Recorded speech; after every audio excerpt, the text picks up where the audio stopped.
Arredondo, today's press conference said, we're not going to stand for that. Yeah, and then they stood for it. Exactly. That's what I'm saying. I see my reporters raised about looters. And then, but I do remember when I covered the National Guard coming into all this. Yeah. It was like my second year on TV. Yeah, so you're true about I that. remember they came in, we thought, okay, now Yeah. all they could do was just stand. Yes. They were like Human sandbags. They had their big, what they call bunny boots, you know, like together, and if you're fighting in Korea Yeah. in the 50s, Yeah. and they come out, they're all bulked up, and you think, all right, now increase the piece, and they couldn't do anything. That's right. And I think that may still be the case. I think it is. But he has the power to change them. And we'll see if he To give them I think he does. I think he deputizes, especially in a peacetime emergency. Because a lot of people just think, oh, the National Guard's here, they're going to take care of business. Yeah. No. And I knew that was, I mean, the term that I've heard is human sandbags. Yes. Is that they're there, but they weren't really using them like sandbags, which is like you say, line the streets. Did you see them anywhere? No.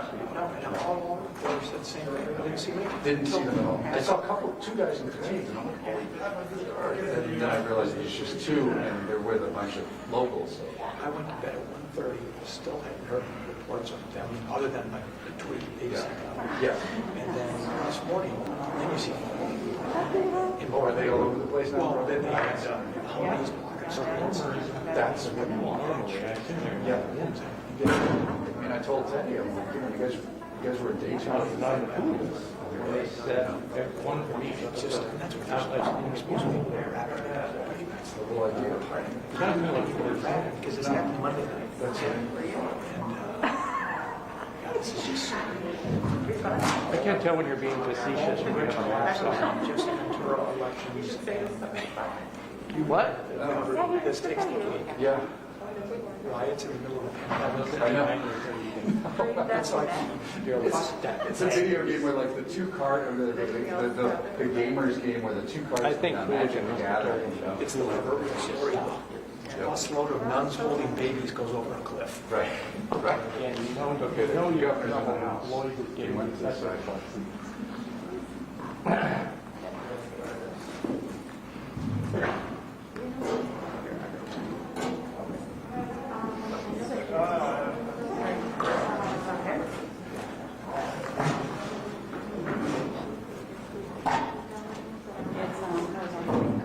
wondering if they're, when they're later, they're working on some legal order. Yeah. Mic test, mic test. But I'm guessing you I think this was a logistical thing because they were originally going to be EOC. To move all of this. Yes. That's what I think too. To allow all of us coolers in and everything. Yeah, but I heard what else?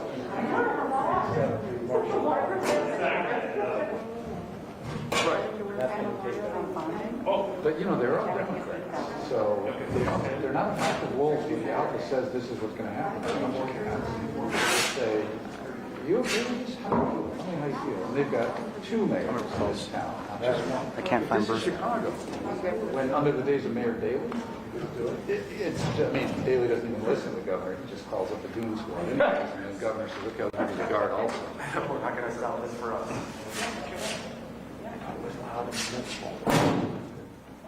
All right,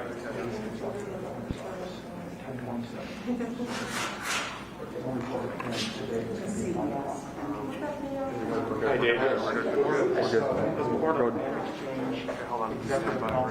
Oh, I see. He said I'm not committed. Just How are you? Not bad. You? Yeah, I'm fine. okay, that's a little phone now. Maybe just Well, I got a text from you.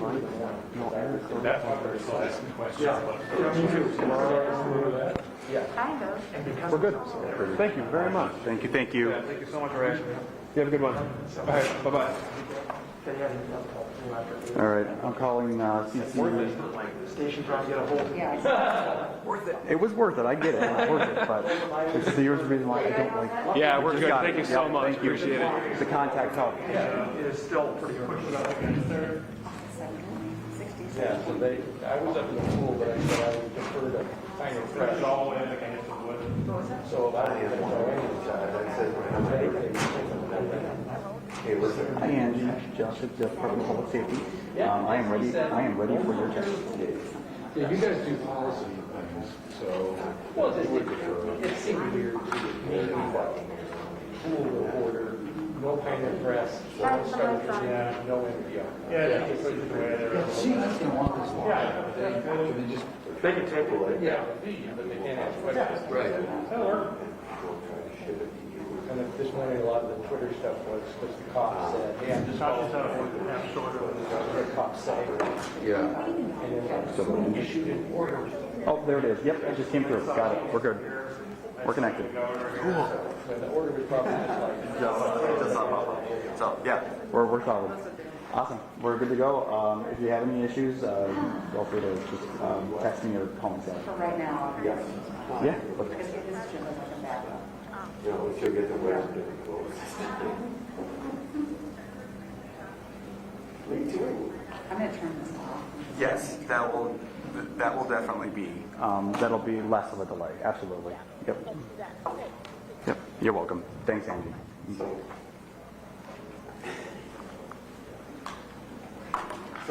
Yeah.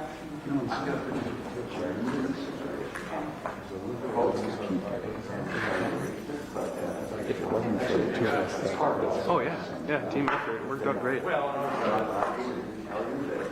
Somebody's talking about these situations, but troops at a certain level. Right, that's right. I wouldn't go that far. I fear you're right. How about I say? Tori tells us that this will live night.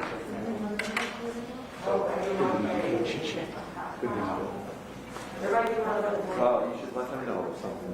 I mean, but if they're, if not, if they're. Good Josh, is it? So, okay, okay. Got that one right there. Mine does that all the time, and I have to click. No, the search for Oh, okay. All right, cool.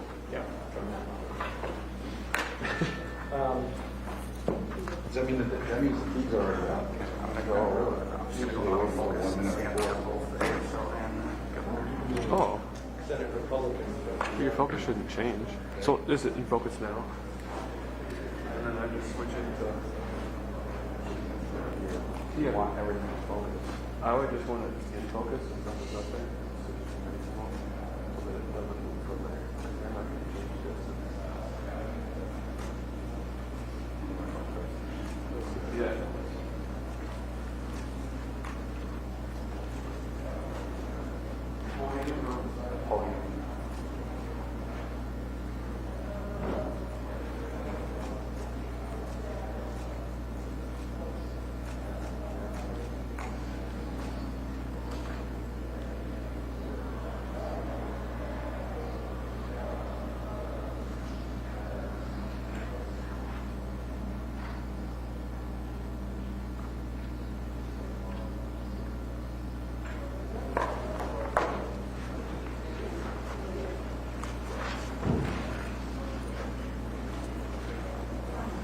Everybody knows apparently the mic was live and everybody heard every conversation. Yep. Okay, Yep. just heard that back. I know, Brianna's in trouble. Oh, so this mic right here, you guys, is the question mic. So kind of talk kind of loud.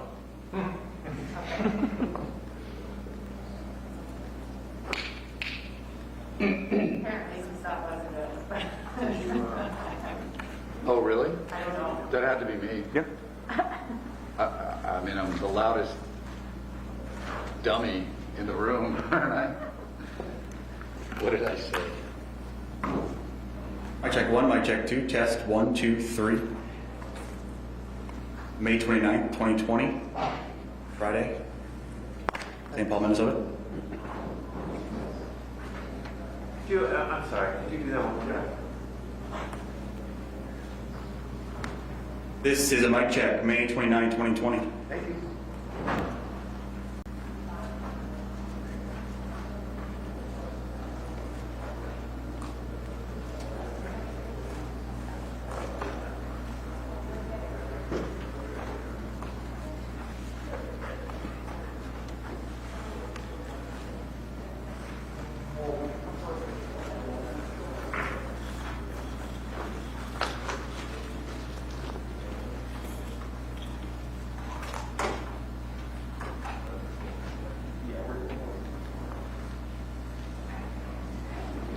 Folks, we should be set to start right on time. Are we all squared away on a quick front? We can go live whenever. Sounds good.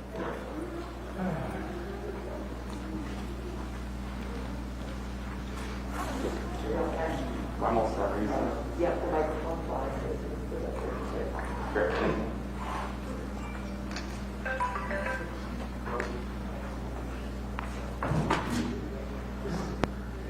Their sign language interpreters are great.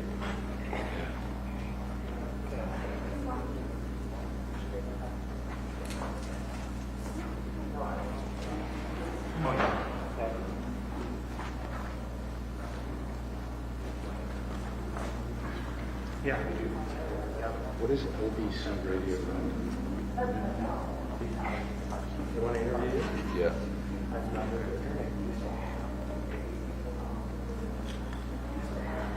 I don't want to do it right now. Then I had to go back to just standard art. Yeah. Because I can't auto watch it from there because I'm connected, but I can't. I used to be able to.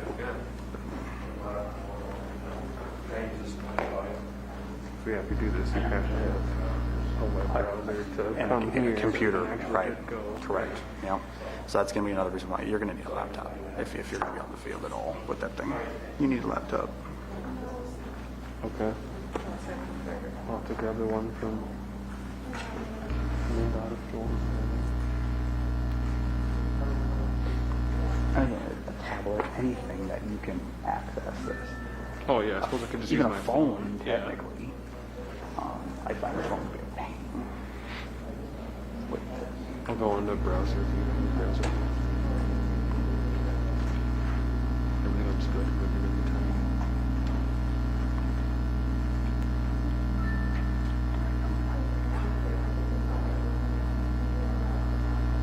Who out here was an RNC veteran? I was there, but I was inside. Right, you were, I meant the riot veteran. Tim was, right? Dana was still in grade school. Winking at you, I'm smiling. Brianna was in junior high. Oh, I'm smiling also. Were you, actually, Brianna, were you covering that? Did you cover the RNC vial? plug the mic. So you were on the college still? Okay.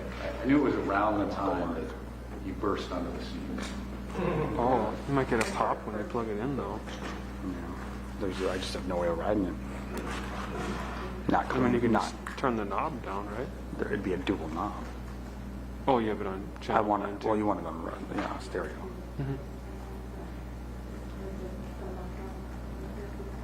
Just don't know if I'm alive. Not always my show. It's okay just to hold. What time? I just hold.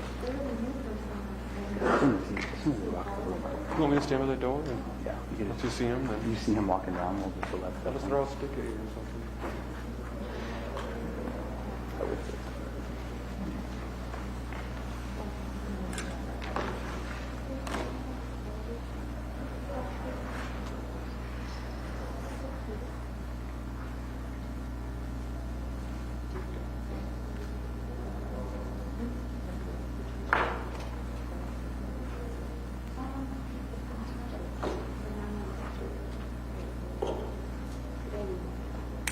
You got it.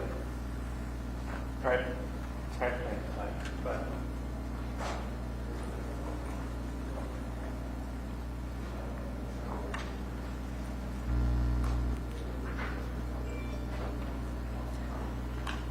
What's this woman's name? Poppy Barlow or something? Yep, brown hair.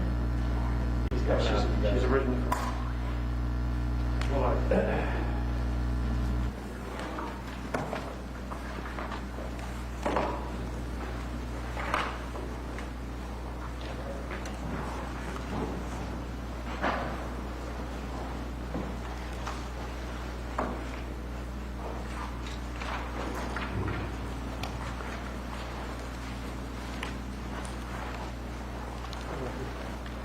Good morning, everyone. This has obviously been the most difficult week in Minnesota in recent history, and and maybe in our entire history. Our community, especially our Black community, is hurting beyond words. Minneapolis and St. Paul are on fire. The fire still smolders in our streets. The ashes are symbolic of decades and generations of pain, of anguish, unheard. Much like we failed to hear George Floyd as he pleaded for his life as the world watched, by people sworn to protect him, his community, our state. Philando Castillo, silenced, unheard.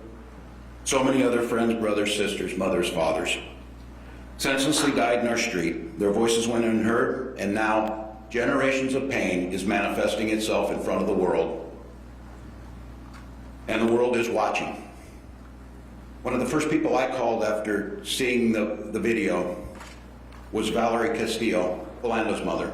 We've become friends since the killing of Philando.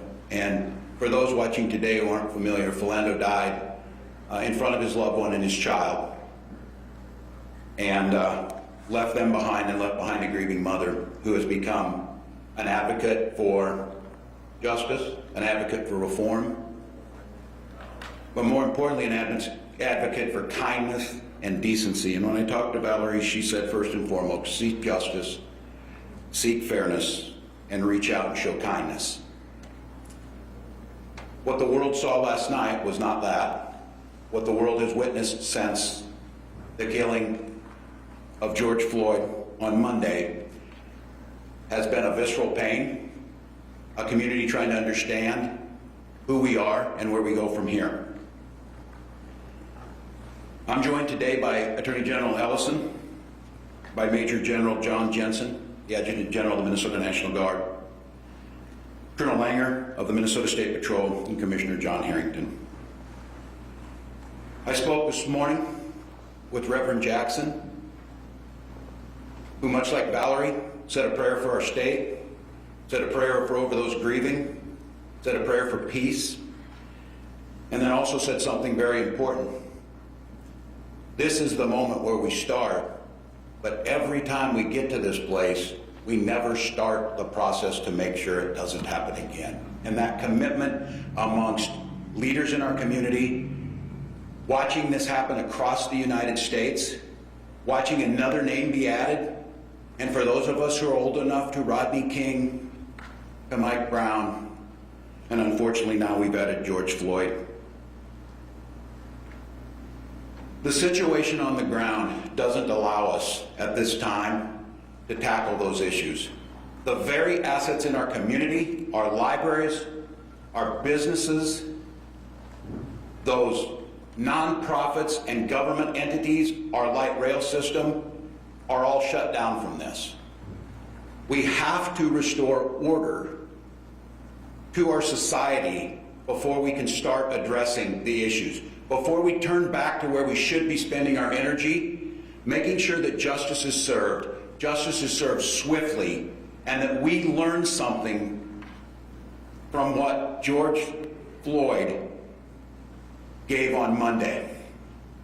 Now I want to just be very clear, and I'm going to have the team talk about what transitioned last night when the state assumed responsibility over the security near the 3rd precinct, where the state secured critical assets, and where the plan going forward to ensure that tonight our buildings do not burn, our citizens are secure, and that space that we're going to create allows us to get back to the conversation of serving justice and making sure that we're not adding to that list of unheard names. And I want to be very clear and speak to that community. The very tools that we need to use to get control, to make sure that buildings aren't burned and the rule of law collapses, are those very institutional tools that have led to that grief and pain. I understand clearly there is no trust in many of our communities. And the differentiation between the Minneapolis Police Department that we witnessed losing trust of those they're there to serve is very difficult for people to make for those standing up here with me. I understand that. And I will not patronize you as a white man without living those lived experiences of how very difficult that is. but I'm asking you to help us. Help us use humane way to get the streets to a place where we can restore the justice so that those that are expressing rage and anger and demanding justice are heard, not those who throw firebombs into businesses that our communities of colors have worked so hard to build back up areas that were blighted at one time and are thriving because of their entrepreneurship and their hard work. A library in an area where our children, as we know, are institutionally put behind, and the achievement gap for our communities of color is a shame on this state that we continue to admire by talking about and don't repair it. And that tool to help with that burned last night. So I want to just call out very, very clearly, as we put a presence on the street to restore order, it is to open that space to seek justice and heal what happened. I will not in any way not acknowledge that there's going to be that pain, but my first and foremost responsibility to the state of Minnesota is the safety and security of all citizens. We cannot have the looting and the recklessness that went on. We cannot have it because we can't function as a society, and I refuse to have it take away the attention of the stain that we need to be working on is what happened with those fundamental institutional racism that allows a man to be held down in broad daylight, and thank God a young person had a camera to video it, because there's not a person here or listening today that wonders how many times that camera's not there. These are tough questions. These are things that have been brewing in this country for 400 years. We have people out there putting themselves on the line to try and put out fires in our firefighters that are under attack. Those are the things I'm asking you. Help me restore that order. We will do that under state leadership and state guidance. You will hear directly from them of once that decision was made around 12:15 last night, and that first mission was executed around 3:45 at the 3rd precinct, we will see a difference. So I'm asking you, and you'll hear from them, to talk about this. I also want to think about what happens when we don't have that. People who are concerned about that police presence of an overly armed camp in their neighborhoods that is not seen in communities where children of people who look like me run to the police, others have to run from. So I understand that that's out there. But last night I got a call from a friend and a dedicated public servant. Senator Torres Ray called in her district, and it was on fire. And there weren't any police there, there weren't any firefighters. There was no social control, and her constituents were locked in their house wondering what they were going to do. That is an abject failure that cannot happen. We must restore that order to that. Senator Torres Ray has fought her whole life on these issues of inequities and making sure that people's voices are lifted up. But what she understands is none of us can lift those voices. None of us can tackle these problems if anarchy reigns on the street. I also want to address an issue, and this one is on me, and I will own it. Earlier this morning, when this mission was carried out under my direction to resecure the 3rd precinct, to do so in a manner which I am proud of how it was executed by this team, no injuries and no loss of life, a reestablishment to put the fires out for those businesses. A CNN reporter was arrested by the State Patrol. A few minutes after hearing that, I was on a call with CNN President Jeff Zucker, who demanded to know what happened. I take full responsibility. There is absolutely no reason something like this should happen. Calls were made immediately. This is a very public apology to that team. It should not happen. And I want to be clear for those of you listening. I think our Minnesota's reporters know this. I am a teacher by trade, and I have spent my time as governor highlighting the need to be as transparent as possible and have the press here. I failed you last night in that. And it does not escape me that we are here on the catalyst that lit this spark by what happened with a police detainment of George Floyd, and the idea that a reporter would have been taken while another police action was in play is inexcusable. So to CNN, to the CNN team, to the journalists here, this is about having a plan, and that's what these folks are going to talk about. This is about having an aggressive approach to understanding what the community needs, to not coming in heavy-handed with them, but to create space where the story can be told. In a situation like this, even if you're clearing an area, we have got to ensure that there is a safe spot for journalism to tell the story. The issue here is trust. The community that's down there that's terrorized by this, if they see a reporter being arrested, their assumption is because something's going to happen that they don't want to be seen. And so that is unacceptable. We will continue to strive to make sure that that accessibility is maintained, that not only that, the protection and security and safety of the journalists covering this is a top priority, not because it's a nice thing to do, because it is a key component of how we fix this. Sunshine, disinfectant, and seeing what's happening has to be done. So again, I appreciate President Zucker's call. I appreciate his understanding in a situation that he was rightfully incredibly angry, and that falls squarely on me. That apology has been issued, and I think going forward to make sure it doesn't happen again. It's time for us to clean our streets. It's time for us to execute today in a way that shows respect and dignity to communities. I'm going to ask for a lot of help today of those folks who want to see it. It is my expectation that justice for the officers involved in this will be swift, that it will come in a timely manner, that it will be fair. That is what we've asked for. I have been in contact with Hennepin County Attorney, and I am confident that those very things I just said will happen. We will continue at the BCA to do a fair, a full, and a swift gathering of all of the evidence involved. But I would reiterate again, for so many of us, not all that's done in every other case where all of that evidence is gathered before, and I would ask that the swift justice be carried out. So Minnesotans, your pain is real. The chapter that's been written this week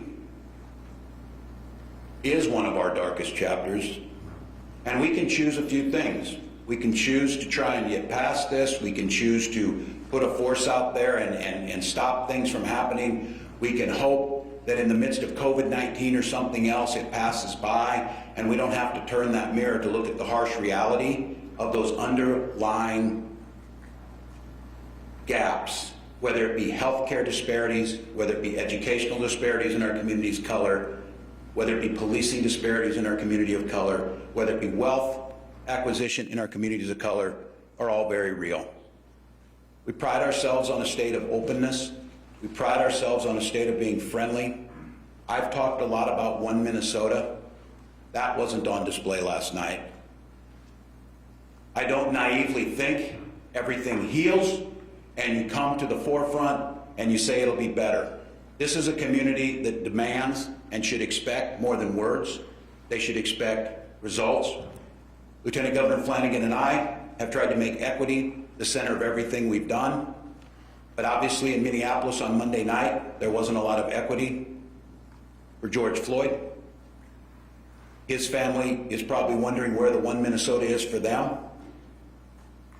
And that's on us as Minnesotans, us as the governor and the team that works with me, to put the things in order to establish order in our streets, to establish and rebuild trust in our communities, to lift those voices up, to be heard, not pleading for their lives, but demanding the changes necessary so no one else is put into that position. So I would like at this time to turn it over to Minnesota's Attorney General, Keith Ellison. Governor, thank you. Martin Luther King said many years ago that riot is the way that the unheard get heard. He didn't condone it, but he said to the nation, as a person who always protested peacefully, that don't just dismiss that and ignore it and relegate it to just criminality and bad behavior. Actually ask yourself, what's going on there? And is it something that we as a society absolutely must pay attention to? I think we must pay attention to it. I'd like everyone to recognize the fact that the National Guard just a week ago was administering COVID-19 tests to help people. The presence you see on the street, don't react to them the way you might react to the Minneapolis Police Department. It's not the same group. They have different leadership, different authority, and their job is to try to bring peace and calm back again. Please remember that this is not the group that you associate with unfair conduct, but it's a group that, in fact, just a week ago was trying to make sure that Minnesotans could survive and thrive and live, because we are still in the middle of a pandemic.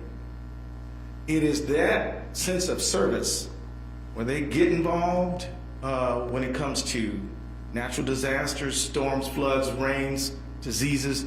Now they have to restore order on the streets.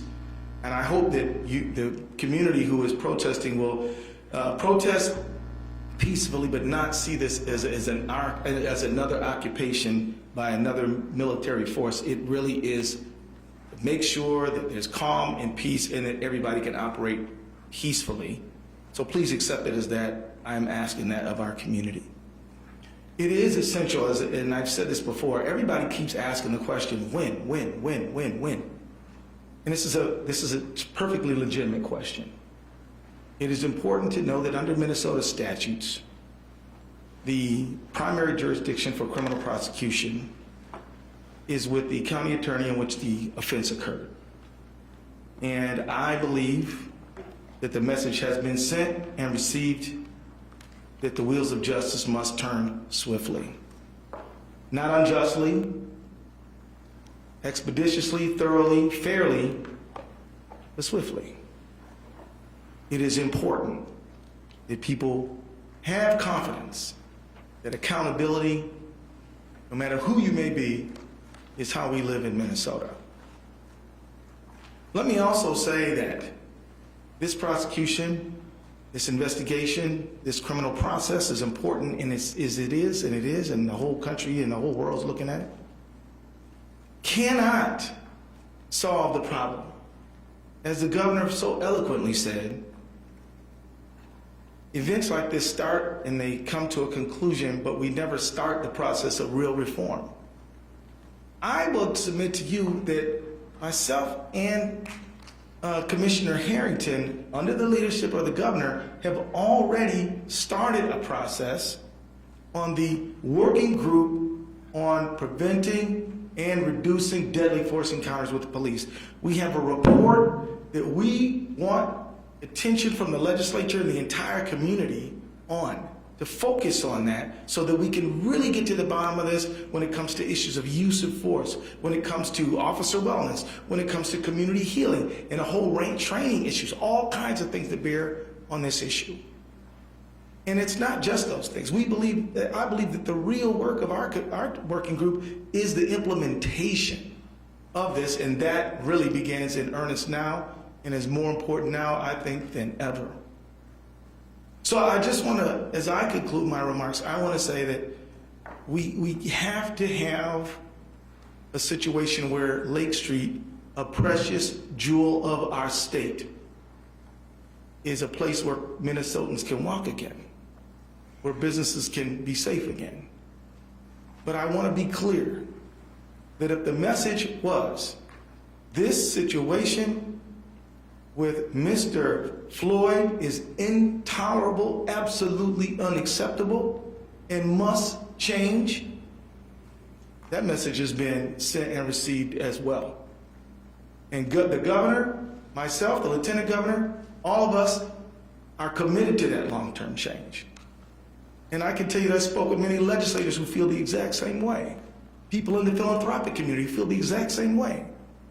So I think we're going to do some real changing. we're not just going to fix the windows and sweep up the glass. We're going to fix the broken, shattered society that leaves so many people behind based on their historical legacy of being in bondage and servitude, then second-class citizenship, and now fraught with disparities from everything from incarceration to housing to wages to everything else. And so with that, I want to hand it over to General Jensen, Major General Jensen, who will further elaborate. Thank you very much.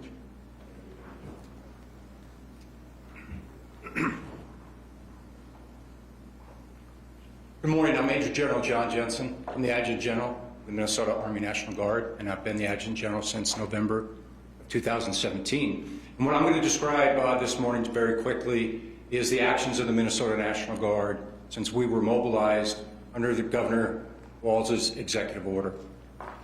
Like many Minnesotans, I woke up yesterday morning to the news that the Minneapolis mayor had requested National Guard support. The only difference was I opened up my phone and there was a text from Commissioner Harrington. It wasn't the newspaper or the morning news that notified me of that.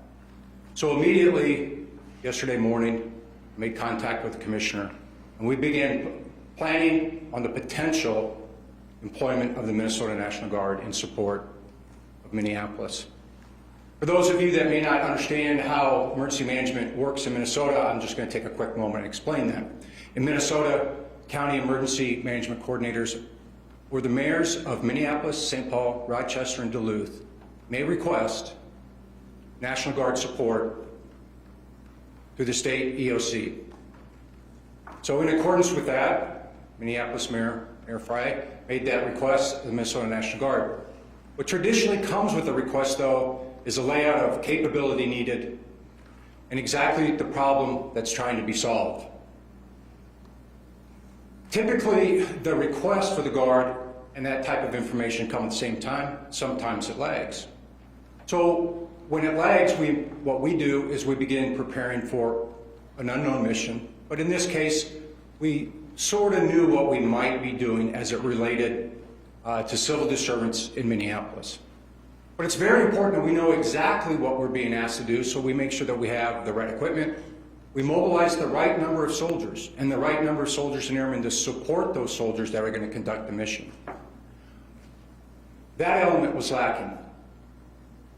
But with the governor's decision to allow me to continue to plan, we began notifying soldiers early yesterday morning of a pending mission.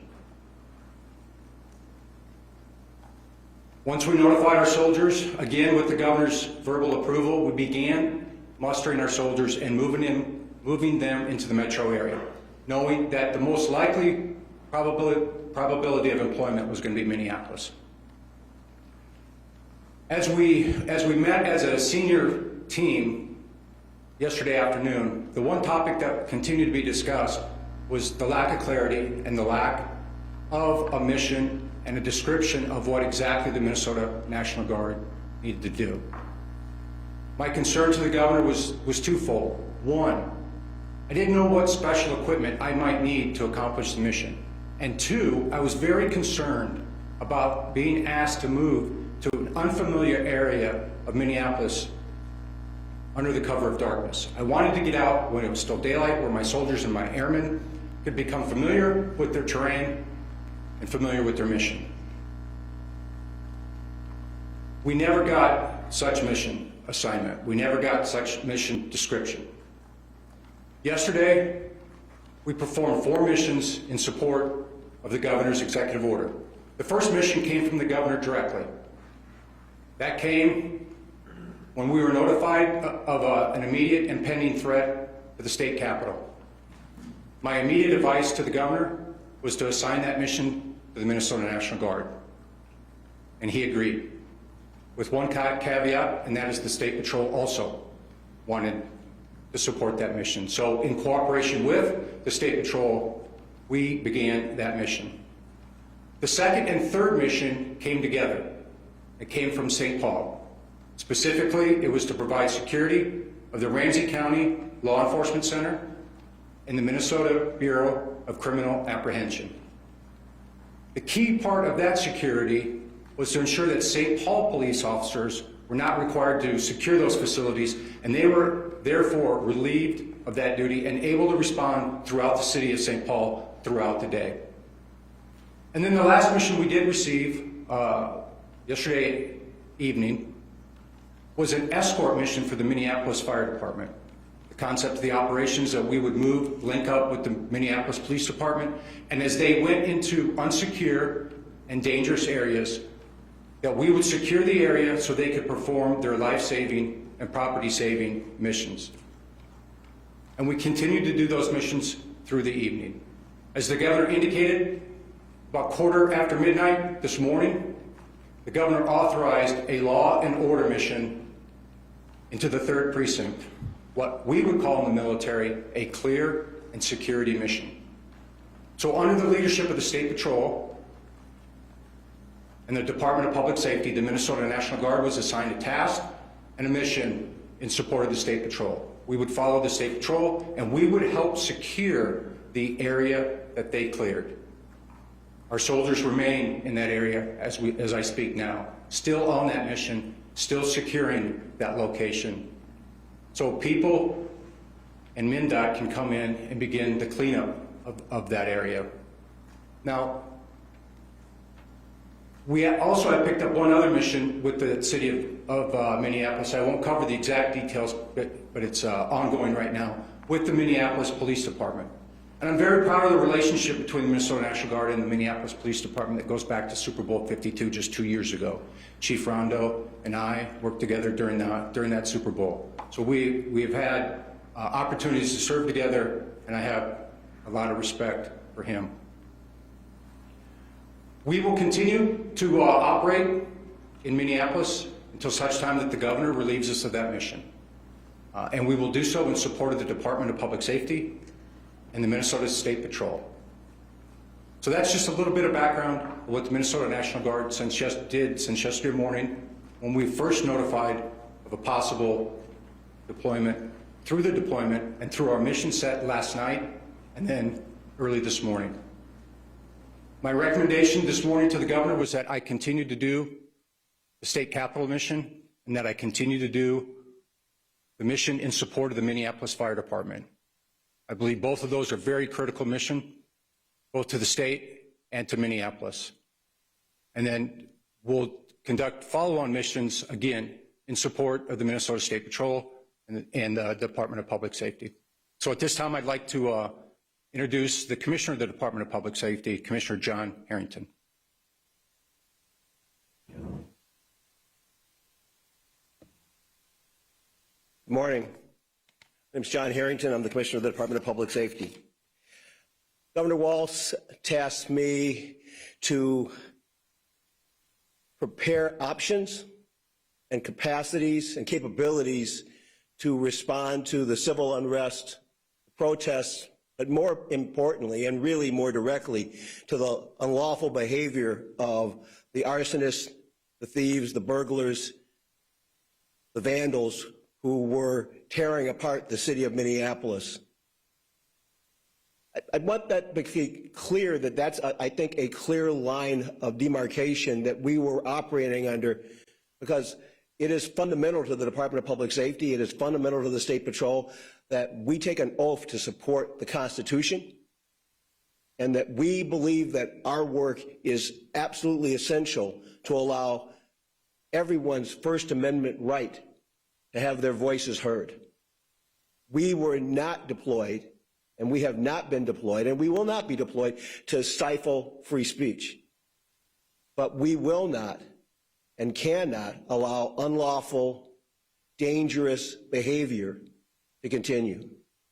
I am particularly proud of our relationship with both the Minnesota National Guard, Commissioner Stroman from the Department of Natural Resources, and Colonel Langer, who works for the Department of Public Safety as the Colonel for the Minnesota State Patrol. We called and they came. And literally it was that, it doesn't make it much more complicated than that. I said, I'm going to need you, and I'm going to need you here in the city, and I may need you for 2 or 3 days, and I may need you longer than that, and I can't tell you what I'm going to need you to do yet, but I know I need you. And they came. They began preparing readiness to be able to move folks from all over the state of Minnesota, literally from miles and miles away, to come to the metro area to be prepared to help us keep the peace. Over the course of the day, I met with my counterparts in Minneapolis and St. Paul, Chief Arredondo and Chief Axtell, to talk about what missions they needed the state to help them fulfill.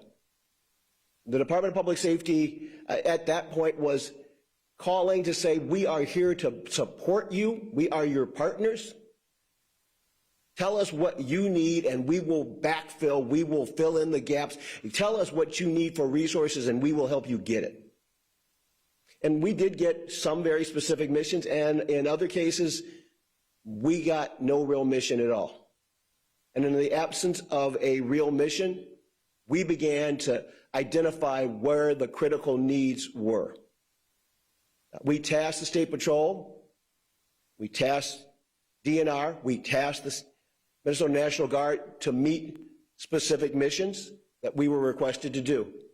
But we also tasked them with being flexible, because we knew that if things continued to devolve, that we might need to pivot and we might need to shift from a static post of guarding critical infrastructure to a fast-moving operational approach of restoring order.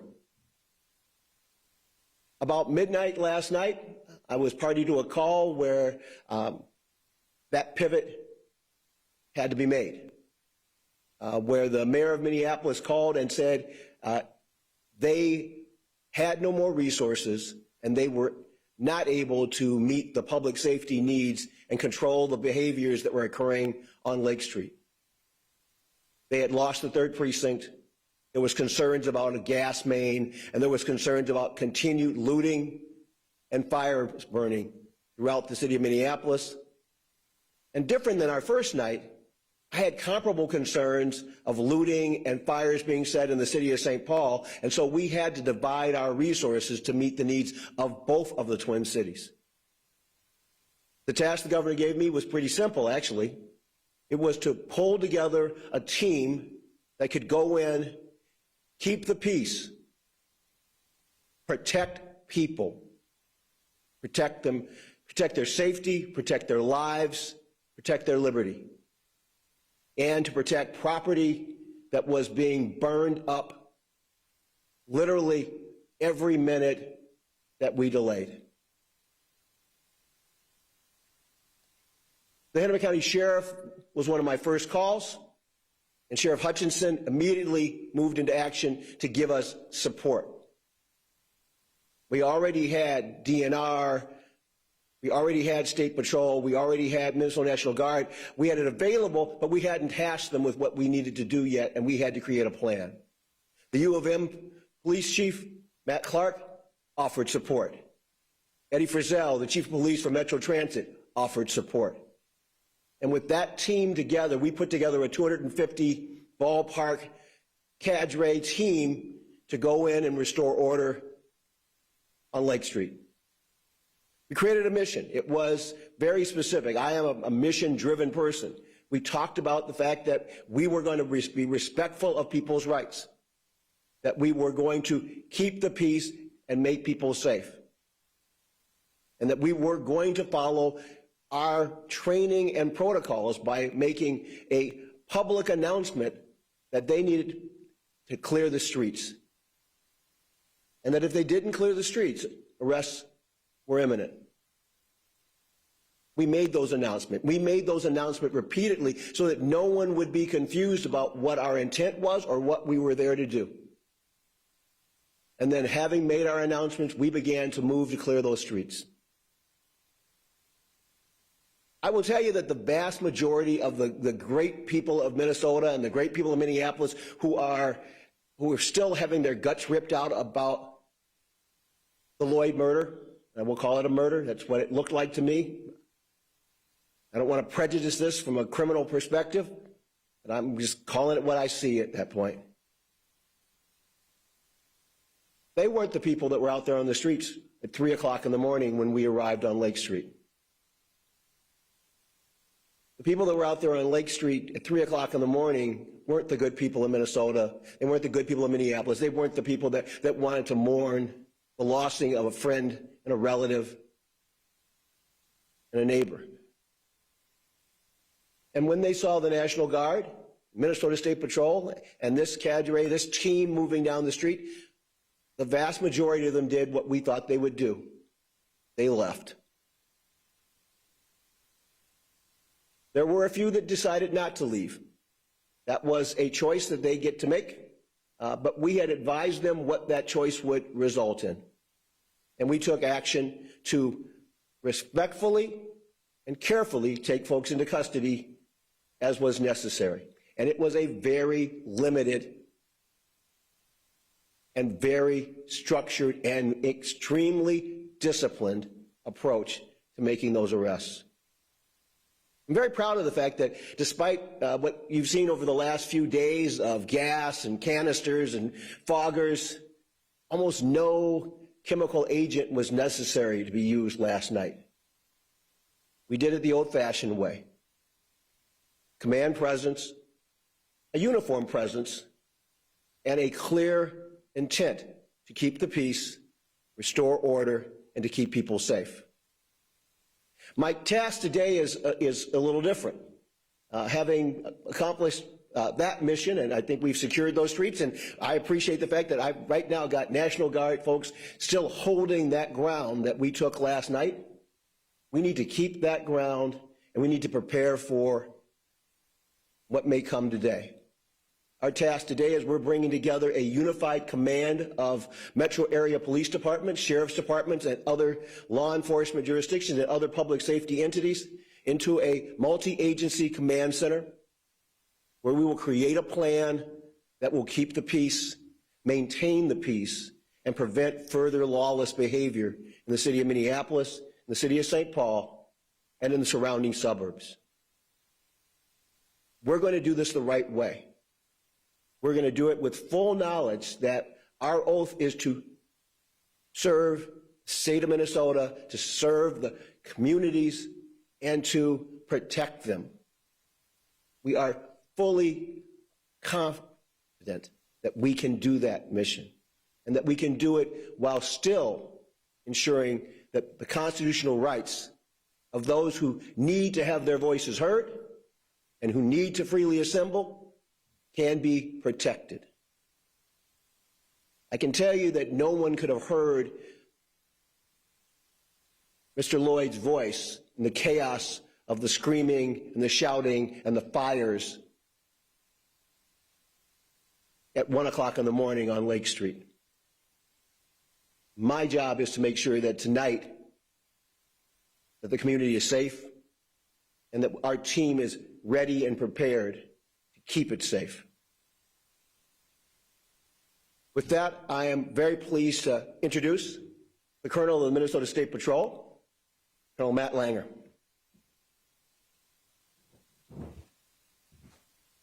Well, thank you, Commissioner. My name is Matt Langer, and I have the honor and privilege of serving as Chief of the Minnesota State Patrol.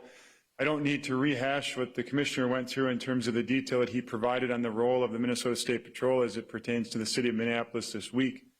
I was thinking about what to say about this week, and difficult is the first word that comes to mind, and it doesn't seem to represent everything that has occurred this week well enough, but it certainly represents the challenges that the Minnesota State Patrol has faced the last couple of nights as we have worked hard to combat the lawlessness, the dangerous behavior, and the criminal activity that has occurred both in the city of Minneapolis and other places.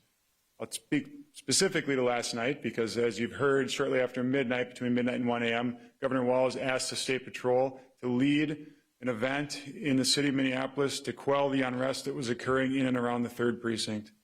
There were many challenges in that area. One of the main challenges in that area was that there were fires set, and the Minneapolis Fire Department was unable to get there and extinguish those fires because they were shelled by those that were demonstrating and choosing to make life difficult for everyone who was trying to improve the condition. So as the Commissioner explained, we assembled a team, both with the State Patrol, the DNR, the University of Minnesota, Transit PD, Hennepin County Sheriff's Office, and the National Guard, and we assembled that team quickly, swiftly, strategically, And we descended into the city of Minneapolis with the one goal in mind to, as safely and quickly as possible, recover the ground that had been lost to lawless activity and make it safe again, and then restore order, clean the area, and get it presentable so that we can move into the future tonight and beyond with a much different picture of what it means to be a resident, citizen, and your ability to demonstrate peacefully. That's the mission that we took on. That's what we did overnight. It was difficult, dangerous work for everyone involved, the people that are demonstrating, those that are caught in the middle of a demonstration without the desire to demonstrate, and the first responders that are there trying to do good work. We had a few troopers that suffered minor injuries. I'm thankful they're only minor. They stayed on the line and continued their good work because we needed every single one of them to do this job. We remain ready. We're there today with the National Guard. We're doing our best to hold that ground well and to make sure that we restore order, clean that spot up to the better than it was before, and to continue our efforts to make sure that public safety is of paramount concern as we move forward both tonight and into the future, and then work together to restore order across the entire city of Minneapolis. Just as a side note, we had a couple missions other places last night. Of course, our responsibility at the state capitol, and we also assisted the city of St. Paul with some lawless behavior that was occurring on University Avenue with some of our mobile response team assets. One thing I'll note is that we have troopers in the metropolitan area from all across the state of Minnesota. That was an opportunity that we afforded the governor to make a staffing boost that is within the purview of the executive branch and within the ability of the State Patrol to do on very short notice. My hat's off to those troopers that responded, those DNR officers that responded from all across the state of Minnesota to come for an unknown period of time and to work very, very hard to make Minnesota what we believe it should be, a safe place for everybody. Thank you.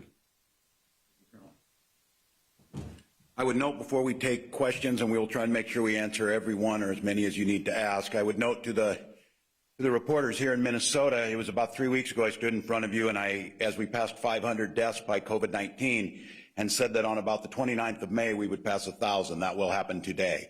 So in the midst of this pandemic, we are still working that. We believe, again, numbers are down. ICU bed capacity is stable, and we are doing everything we can, and as you heard from the folks speaking, the vast majority of people out there who were expressing their First Amendment rights and the rage over what happened to George Floyd were wearing masks, and we're trying their best to social distance and not touch things. I would, before I go to questions, note that the desire to get back to normal is so overwhelming for everyone. When so many in Minnesota would said, what else could happen? We've witnessed this, but I think it's an important time to pause about that is, the problem is for so many of us thinking that normal is where we want to go. Normal was not working for many communities.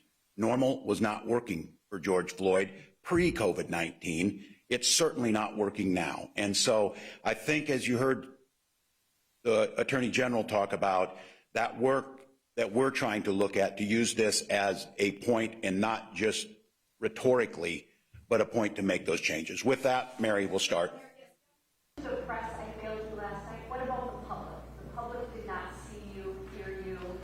Not address the public the last 2 nights. Well, I certainly don't think it's important to be on TV. I think what you expected me to do is to be there is we were in a support role as state law shows. And once it became apparent to me that the city of Minneapolis would not be able to complete that, I was directing the state to take that over. This is my responsibility.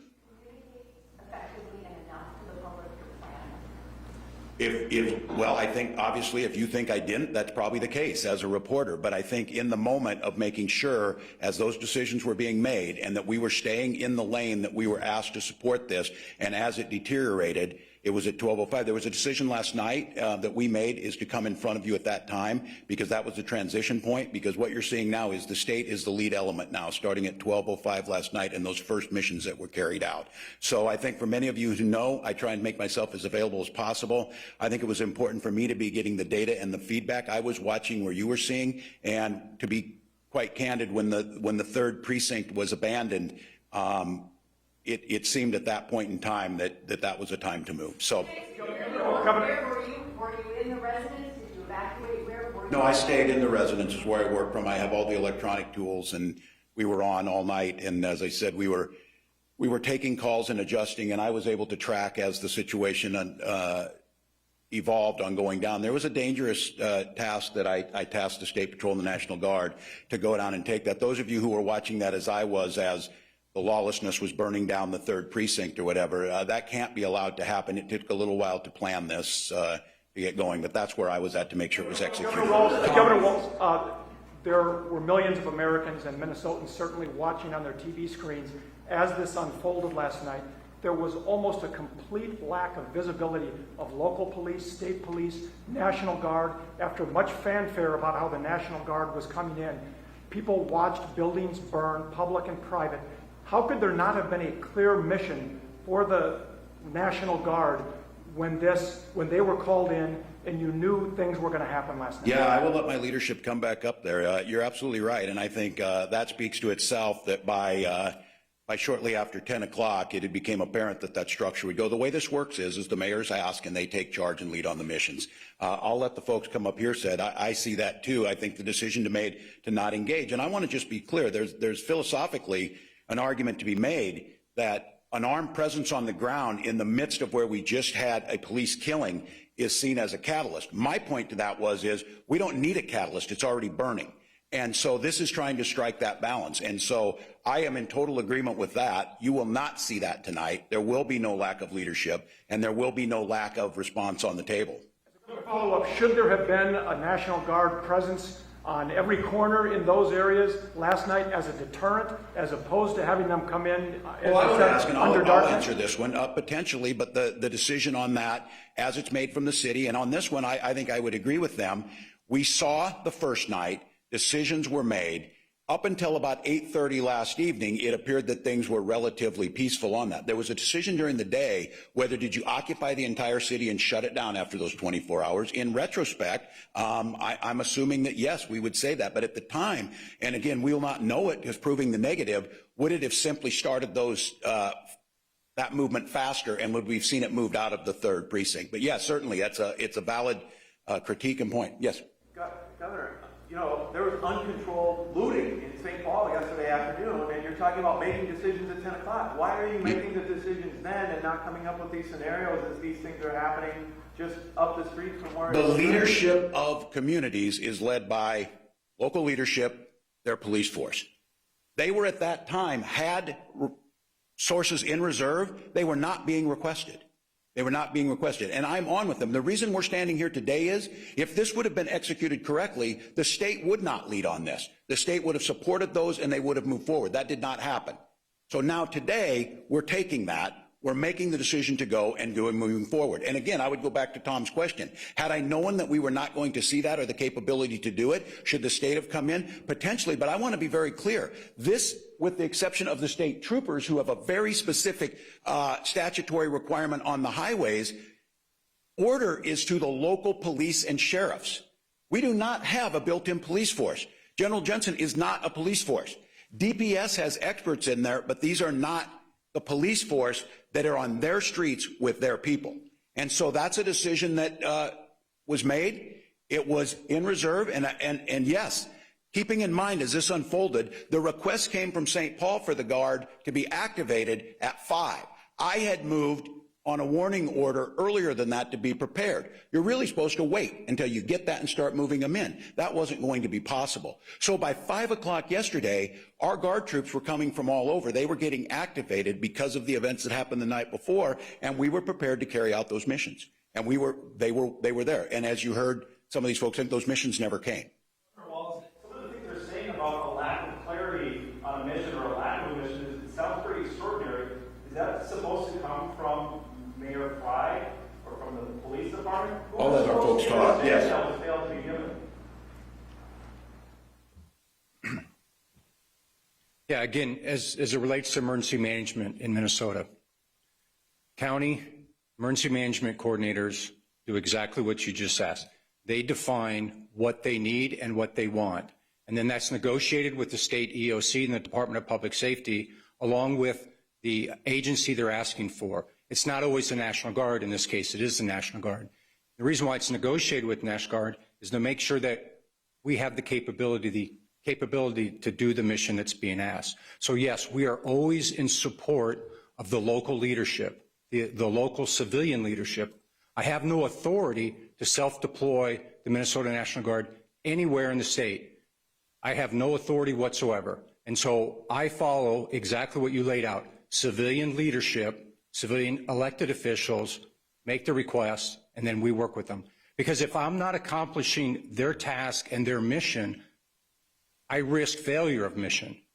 I also risk the chance that I might break the law, right? I can't just march my soldiers down into Minneapolis and say, hey, this is what John Jensen believes we need to do. That's not how our government works, and that's not how our military responds and reports to legitimate civilian leadership. And so what you asked is exactly right. That's exactly how it's supposed to work. Follow-up for Governor Walz.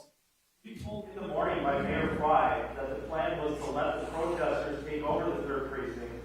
And if that's true, why did it take until 10:30 for that to happen? And then why were you not called until after midnight to take over the 3rd precinct? I think that's a question you'll have to ask Mayor Fry. It's true that you were told in the morning.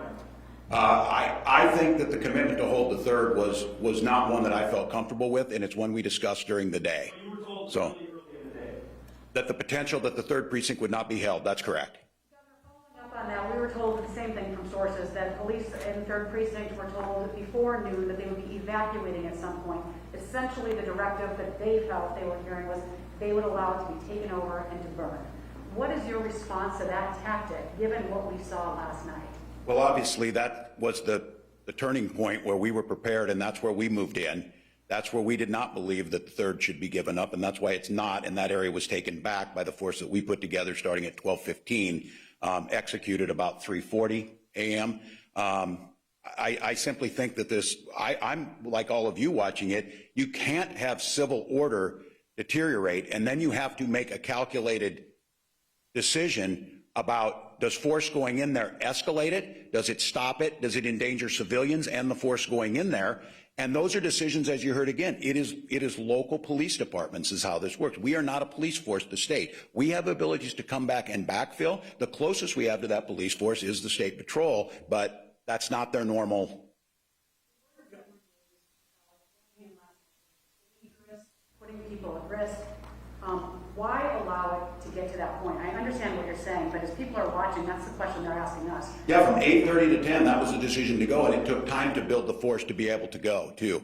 Because, again, we're seeing it, and there was no definitive answer whether they were going to, and I'm seeing what you were seeing. There were still officers in the 3rd precinct, at least, I believe, until, maybe you can correct me on this, till 9 o'clock or so, maybe 10.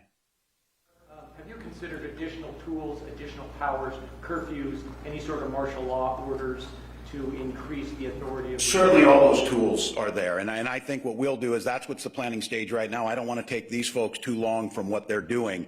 That's what's being done over the last 24 hours as we prepared for this. But once again, the order structure of this, and many of us have been involved in these. I spent 24 years in the National Guard myself. I'm very familiar of how these works. I'm very familiar with General Jensen's asking about when my troops get their mission, they get their mission order, they get a warning order, they know what they're going to need to do. I then, as an enlisted soldier, would start working with my troops to make sure they were packing the proper equipment, check it out, be ready to go, drill through the things we needed to do. Those never came in many cases. So...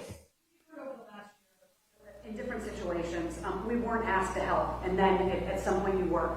Why in this situation wait for the ask to help? Why not take a proactive approach? Well, we are. And again, I think if we'd have seen 2 days ago, yeah, maybe yesterday, I'll be the first to tell you that. I think in any of these things, if you're not second guessing and if you're not looking at the decisions were made, you're going about this all wrong. I think the lessons learned, potentially so. But again, at that time, we've got to count on our partners in this as they say things are going. And I'm not sure that quick-moving group of anarchists that was moving so quickly. One of the things we said, if you think about this, to prevent this from happening, like at the Super Bowl or the RNC, 18 months of planning went into that.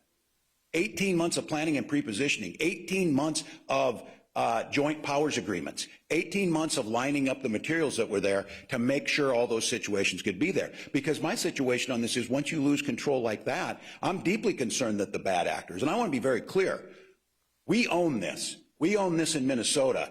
But there certainly, as people saw this unfold, the concern was yesterday how many people would make their way here who are simply in that business. So yeah, I think it's a valid question. I think for me, as I look at that, the point is I have to operate in real space and in real time. And by last evening was the second day we saw it, and from 8:30 or during the day until 8:30, we did see this in St. Paul. We continued to ask what was happening in St. Paul. The State Patrol was tasked on many of this, and they did stop a lot of that along the Target and some of those. That was what was being asked from them. But it happened from about 8:30 at night when the sun went down, when what I saw was the person breaching the barrier at the 3rd, and then the decision to pull back out of there. So who hasn't asked? I got to make sure I get to everybody. Governor. Dave, in the back. Thank you. Governor, so it sounds like you are going to allow demonstrations tonight, protests and stuff. These would be in violation of standing orders against congregations of more than 10 people. No, we're not allowing any of those. And we've said it. I think the idea, again, the absurdity in the middle of COVID-19 where we have worked so dang hard as a state to keep people from congregating, if you think you could, but it goes back to this conversation we've had in Minnesota. This takes a social compact of people agreeing to do this. And I want to just say this. Watching what happened to George Floyd had people say, to hell with staying home on that. I'm going out because this can't happen again. The idea that we would go in there and break up those peaceful expressions of grief and rage was ridiculous. The problem was of not having in place with an expectation that a crowd that big over such a volatile issue. We have seen this happen in city after city, whether it was Ferguson, whether it was LA. We've seen these things. That was the thing why we started planning, started asking. But again, you're seeing holes in planning. That's for darn sure as states and cities and counties on these things start to happen. Let Dave finish. Thank you. What's the rules for the rest of the day and tonight then? That's what's being worked on right now. And we certainly, this is a plan that will be presented to me. I think we want to be prepared to present that to Minnesotans here by 2 o'clock or so. What I can tell you is a lot of it is going to be the operational things that you would expect to happen that were asked. They will be there. There will be a presence out on the quarters. We will start to do that. But I'm going to ask again. I need to ask Minnesotans, those in pain and those who feel like justice has not been served yet, you need to help us create this space so that justice will be served, and it's my expectation that it'll be swift and that we're able to maintain that order. And so that plan will start to happen today, and it will include, we will think of all the tools that are there. I want to come back to that again.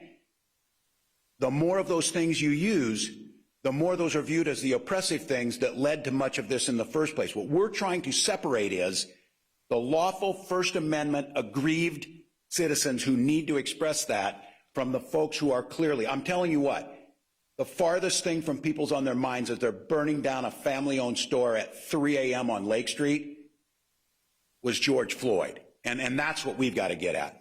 Let me go up front, Theo. Governor, question for you, question for the general. First of all, are you concerned that the civilian leadership of Minneapolis has lost control of its police department? And for the general, are the guardsmen armed on the streets, and what are the limits on that use of their armament? Well, candidly, I don't think this is a secret to anybody that the tension between the Minneapolis Police Department and many of their communities is a pretty well-known thing. And I am certainly, I don't know any way to express it other than that they had lost faith in them and felt that they were part of the problems. And certainly, seeing a uniformed Minneapolis police officer's knee on George Floyd's neck on Monday pretty much tells you where the public is thinking towards that.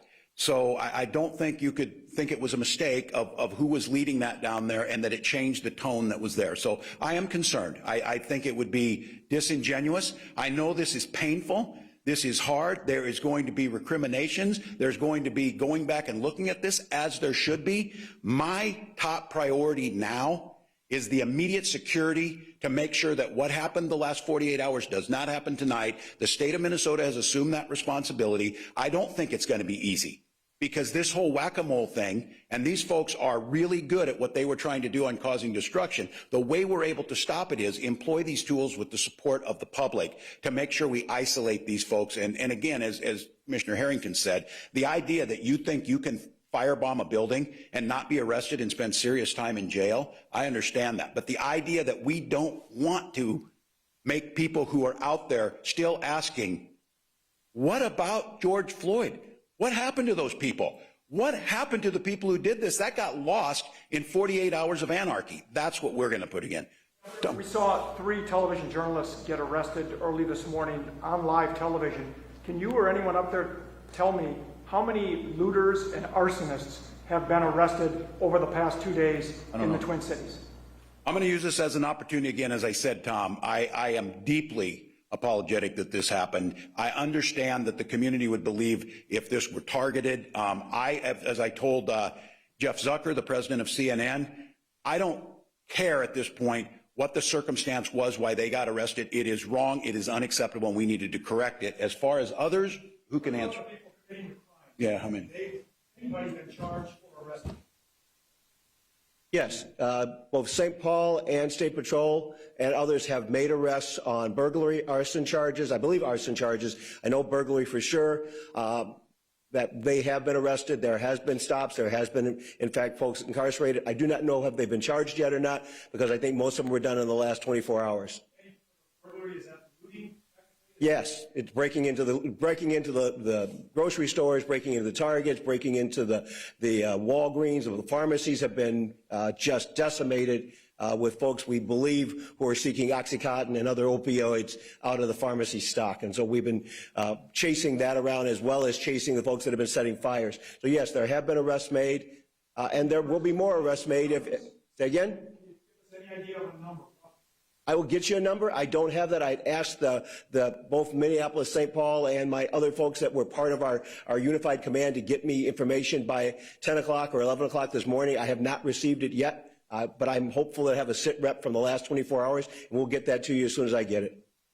Governor, I have to ask you your reaction to President Trump's tweets from last night in relation to Minnesota and what he said. Well, it's not helpful. I did speak to the president last evening.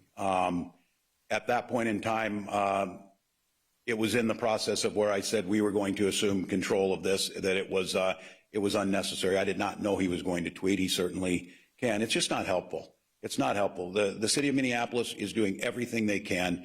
If mistakes are made and there's an accountability, we need to do that. But in the moment where we're at, in a moment that is so volatile, anything we do to add fuel to that fire is really, really challenging. So as I said, I spoke to the president. He pledged his support of anything we need in terms of supplies to get to us. There's a way to do this without inflaming. And again, this one is so difficult. As I said again, the tools of restoring order are viewed by so many as the things that have oppressed and started this problem in the first place. So it would just be more helpful at this point in time. We may, if we need support from them, it's certainly appropriate that we will ask. But at this point in time, I'm confident that the plan we put together today to restore this order. So, Brian? Need to be seen at the Minneapolis Police Department. What kind of culture changes? Should there be more requirements on where officers live? Should they live in the communities that they police? Should this I don't know. I think maybe this is Commissioner Harrington and Attorney General Ellison. When we first came into office last year, this was one of the things we wanted. And I said this, as a governor, the nightmare scenario of having a police-involved shooting, or as any elected official, is one. So they started working this. I think I'll hear from Attorney General. Well, Governor, thank you. I think this really is the time to start talking about how we do meaningful, deep dive reform. We took a year to grab in a number of people from diverse interests in the community. We had people from the community, from the civil rights community. We had law enforcement there. We had law enforcement from across the state. We met for about a year. We had a professional assistance from the group that guided the 21st century policing process that President Obama started, and we came up with a number of key recommendations. We will get that report to you. We hope you write about it, but this supercharges the need for the effort. There was just a few recommendations, well, a few observations and a few recommendations. One observation is, a lot of the deadly force encounters that occur in our state are not concentrated in the Twin Cities. In fact, a majority of them were in greater Minnesota, although many were in the Twin Cities. Half of them were people in a mental health crisis. We talked about a number of things. We talked about officer wellness, officers dealing from crisis to crisis to crisis, need to be able to check in, get right before they go back and engage the public. We talked about changing and reviewing the standard, the use of force standard. We talked about making the sanctity of life an essential principle, which Mayor Hodges did when she was the mayor. We made the duty to intervene. We're recommending that be essential, meaning if you're a police officer, you see a fellow officer doing something wrong, you cannot just say, it's not me, you've got to do something about it. We came up with a number of other principles that I think are really helpful, very useful, involving training, reform at the post board, and a number of things. And I think that now there's a need to further the effort. I will say that I think that looking at systemic pattern and practice problems in Minneapolis Police Department is an appropriate conversation at this time. I think that we need to really do some deep diving and to make sure that, you know, our law enforcement professionals really do and really are serving the public, the whole public. So I will say that I hope that our state legislature takes up some of the initiatives that we have in there. The academic community will take up some of it. Training communities will take up some of it. I mean, one of the recommendations was a joint or dual response when there are chemical or mental health crises going on, so that it's not just officers that don't have the training on how to deal with somebody who's in that situation. So that's a priority, and I'll hand it to Commissioner Harrington. Attorney General Ellison covered really most of the points. The one other point that I will bring in is that this group was very much based out of community. We brought in folks from a variety of different diverse and geographic communities. We brought in folks from the disability community to make sure that all kinds of voices were heard. And one of the voices that I heard most clearly was the need for community healing and community health. And so one of the recommendations that we have put forward, we still think it was important before, but I've never seen it as acutely as important as it is right now, is for community healing. The question that we asked and that I ask here with you is, how does the community recover when its heart has been ripped out? That's... Sure. Members of the public are asking here over and over again, why isn't the officer or officers in question being held in custody during this investigation? We have a long history of law enforcement. Why has that happened? We are working with the county attorney, who is the charging authority, to make sure that we are following their guidance as we move forward in seeking the criminal prosecution. Is there a more specific reason though that you can give? Because we've heard that in the last few days.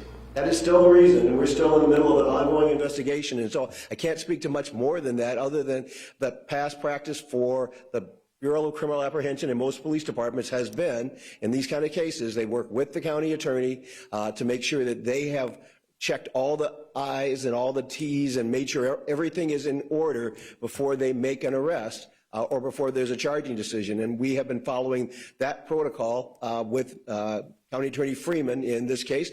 We have history with County Attorney Freeman in terms of past cases, some successful, some not successful, depending on what your perspective is. So there has to be some difference here, like there has to have been discussion that this case is different regarding everything that's going on. This is different than past cases.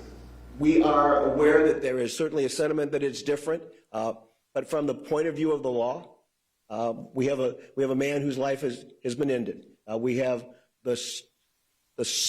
the pursuit of trying to find out what were the facts that are surround that, and to be able to create enough probable cause or enough basis for a criminal charge or for an arrest. That's pretty much Cop 101. That's what you have to have, and that's what we are working toward. A couple quick COVID-related questions here. Sure. The state has spent hundreds of millions of dollars helping businesses with COVID. Are you ready to respond to the businesses in Minneapolis that have been affected by this and offer them some state assistance? Absolutely. Number one. And number two, if we've been moving people out of detention because of COVID, if there are significant arrests, do we have a place to put folks because of the outbreak? Well, yeah, I may need to listen to law enforcement on this one. These are great questions. It's ones that we came up with too, that what's going to happen. My hope is, and again, hope is not a plan. You need to execute that. But I think with Minnesotans understand what's at stake here and getting back to the focus of George Floyd and our community issues, that tonight needs to be different. And when I say that, it needs to be different in the questions you're asking. I'm stepping into that breach, and this is the responsibility. The state's responding. We'll use what we have. We'll use the tools. And so hopefully on that side, I'll ask John if he wants to on arrest. Could you address the financial as well? Sure. I think this is certainly something we still did not finish our work in the regular session. I think we're coming back on the 12th probably, and working with the legislature. I think there's a great desire to figure out how to do this. The tragedy of this, as I said again, is a community that felt this tragedy, a community that believes that they were that this has happened to, a community. When we say sometimes, I hear people sometimes say the system is the system's broken. And I'll know communities of color will say, oh, no, the system's working just fine for certain people, not us. And I think for us right now, we need to take a really hard look about reinvesting, bringing Lake Street back, making sure. We're hoping that there is insurance for these folks, different things that we can do. But I think certainly getting our vitality back is one. One thing that I heard earlier, I think you can get my question answered from earlier from the Major General in regards to our National Guardsmen on the streets. Oh, yeah, good. What are the limits to using?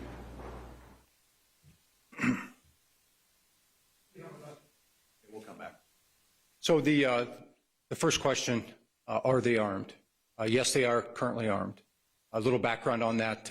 Yesterday afternoon, we received what I assessed as a credible threat specifically to the Minnesota National Guard. That credible threat was made available to us by the FBI. I shared that with Governor Walz along with my recommendation that I felt as though it was a credible threat, and as a result that we should arm the Minnesota National Guard. Governor Walz concurred with me and authorized me to arm the Minnesota National Guard. Now, what are the limits of their use of force? We traditionally don't talk about the use of force because it's an operational issue, but I will tell you this. Our guardsmen maintain the right to self-defense.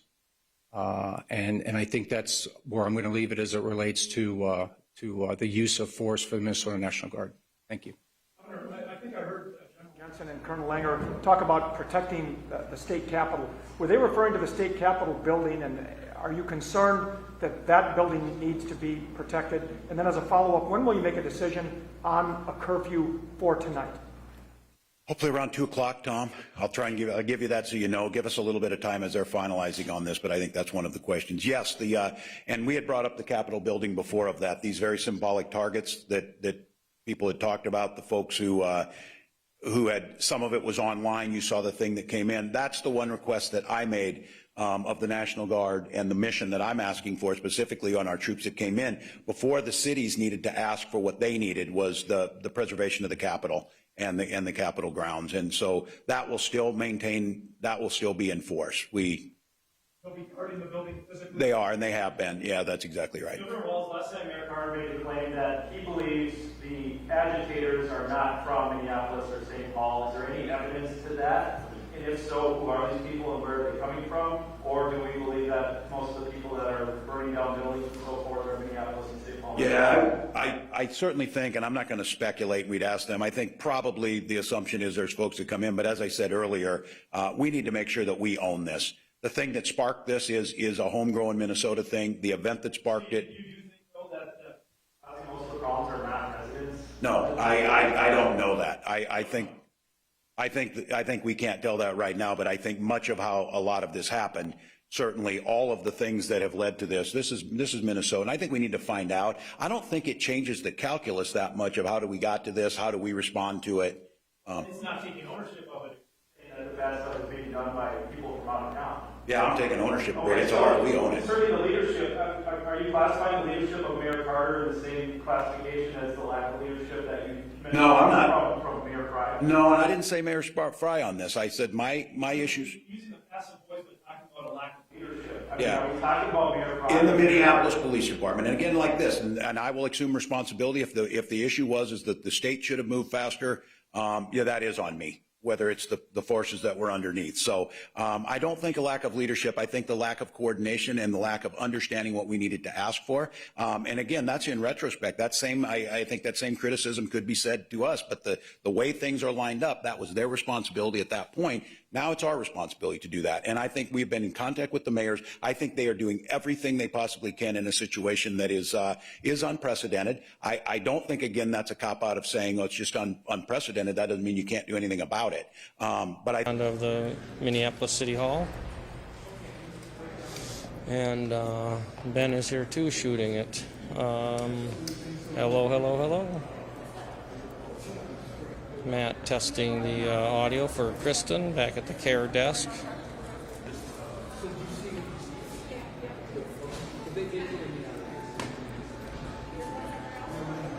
Hello, hello, hello. This is Matt testing for Kristen.